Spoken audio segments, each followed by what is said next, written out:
आज का ये वीडियो स्पेसिफिकली उन बच्चों के लिए है जो मकआउट के स्टूडेंट है एंड उनके मन में प्रश्न है रिगार्डिंग बैकलॉग्स। आपका अगर बैकलॉग है पहले, ठीक है, या सपोज अगर in future by chance backlog लग भी जाता है, देन जो प्लेसमेंट है उसमें क्या फर्क पड़ने वाला है। ठीक है, जनरली जो मकआउट के जितने भी कॉलेजेस है उनका प्लेसमेंट सीजन मान के चलिए 6th सेमेस्टर से स्टार्ट हो जाता है। जनरली जो 6th सेमेस्टर का जो स्टार्टिंग है ना, आपका ऑफ कैंपस का नोटिफिकेशन रिलीज होना स्टार्ट हो ही जाता है। वो तो खैर 3rd ईयर से स्टार्ट हो जाता है। देन कॉलेज वाले इन्फॉर्म करते हैं कि जी ये आया है नोटिस, आप इसको अप्लाई कर सकते हो। लेकिन बात करें ऑन कैंपस का, तो ऑन कैंपस मान के चलिए 6th सेमेस्टर एंड होते होते आपका ऑन कैंपस प्लेसमेंट स्टार्ट हो जाता है। अब मान लीजिए उस वक्त आपका कुछ बैकलॉग है, या सपोज आप फर्स्ट ईयर में हो या सेकेंड ईयर में हो, आपका कोई सब्जेक्ट में बैकलॉग लग चुका है, देन कैसे मतलब ये चीजें मॉडिफाई कर सकते हो एंड प्लेसमेंट में कुछ खास फर्क नहीं पड़ने वाला है। तो पूरा ये जो कंफ्यूजन बना हुआ ना आपके मन में रिगार्डिंग बैकलॉग्स, ये पूरा कवर करने वाले हैं। एक काफी इंपॉर्टेंट अनाउंसमेंट है सही बच्चों के लिए, तो बता दो फिजिक्स वाला का जो फाउंडेशन डे सेलिब्रेशन जो कि 27 मई से लेकर के 2 जून तक सेलिब्रेट किया जा रहा था, इसे एक्सटेंड करके 5 जून कर दिया गया है।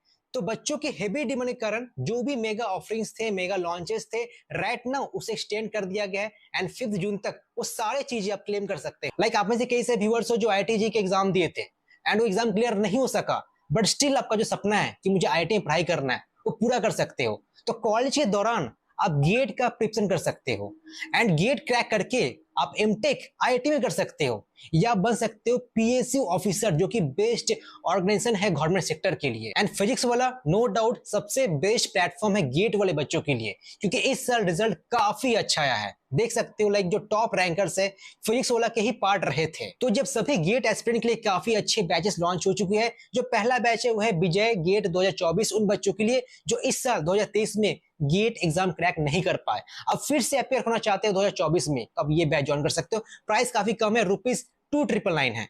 सेकेंडली जो बैच है वो है पराक्रम 2.0 बैच भी उन बच्चों के लिए जो फर्स्ट टाइम देने वाले गेट एग्जाम 2024 में। प्राइस काफी कम है, ₹4499 है।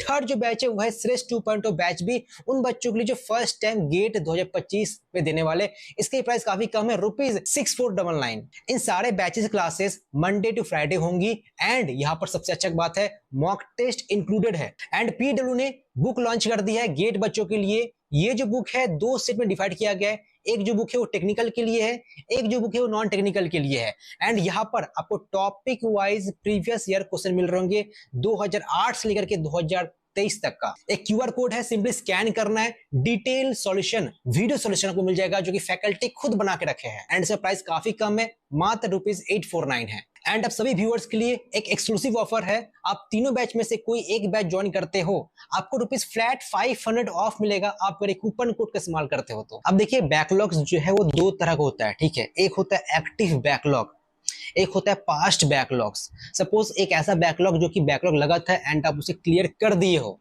Suppose you are in your 3rd year, okay, and in 1st year you got a backlog in a particular subject and you have cleared that backlogs। वैसे backlog कैसे clear किया जाता है? Suppose आप फर्स्ट सेमेस्टर में कोई backlog लग जाता है, देन 3rd सेमेस्टर में वही ऑड सेमेस्टर में आपको मौका दिया जाता है, आपके जो जूनियर होंगे उनके साथ वही पेपर आपको देना पड़ता है एंड आप अपना बैकलॉग क्लियर कर सकते हो। पास्ट में क्या बैकलॉग्स था ये मैटर नहीं करता है। जैसे मैंने ही प्लेसमेंट बैठा था, कई से स्टूडेंट थे उनका बैकलॉग लगा था बट फिर भी वो प्लेसमेंट एलिजिबल थे क्योंकि उनका कोई एक्टिव बैकलॉग नहीं था। समझे होता क्या है कि अगर कोई कंपनी नोटिफिकेशन रिलीज करता है, लेट्स से कोई कंपनी है आपका XYZ, ओके, उनका जो क्राइटेरिया है कि हाँ जी इतना 10th में परसेंटेज होना चाहिए, 12th में इतना परसेंटेज होना चाहिए, आपका CGP इतना होना चाहिए एंड लाइक बैकलॉग्स के बारे में कुछ मेंशन किया रहता है, तो वहां पर लिखा रहता है there should be no active backlogs. ठीक है, मान लीजिए आप अप्लाई कर रहे हो तो आपका पहले जो बैकलॉग था अगर वो क्लियर कर दिए हो देन कोई दिक्कत वाली बात नहीं है, लेकिन अगर एक्टिव बैकलॉग है देन आप अप्लाई नहीं कर सकते हो। सपोज आपका 5th सेमेस्टर में बैकलॉग लग चुका है, ठीक है, अब ऑब्वियसली आप 7th सेमेस्टर में जा करके बैकलॉग क्लियर करना पड़ेगा। समझ में आ रहा? तो उस वक्त जो 6th सेमेस्टर के दौरान जो प्लेसमेंट हो रहा होगा, आप उस वक्त कंपनी के लिए एलिजिबल नहीं रहोगे क्योंकि आपका एक्टिव बैकलॉग है। लेकिन अगर कोई पास्ट बैकलॉग था जो कि आप क्लियर कर चुके हो एंड देन अपियर हो रहे प्लेसमेंट में, क्राइटेरिया फुलफिल कर पा रहे हो, देन कोई इशू वाला बात नहीं है। और कई सारी कंपनी का क्राइटेरिया ये होता है, मतलब काफी कम कंपनी ही आपको ऐसे मिलेंगे, बहुत ही कम, मान लीजिए 10 में से 1 से 2 कंपनी मिलेगी कि आपका पूरा बीटेक में कोई बैकलॉग नहीं होना चाहिए। तो ये बहुत ही कम कंपनी मिलेगी।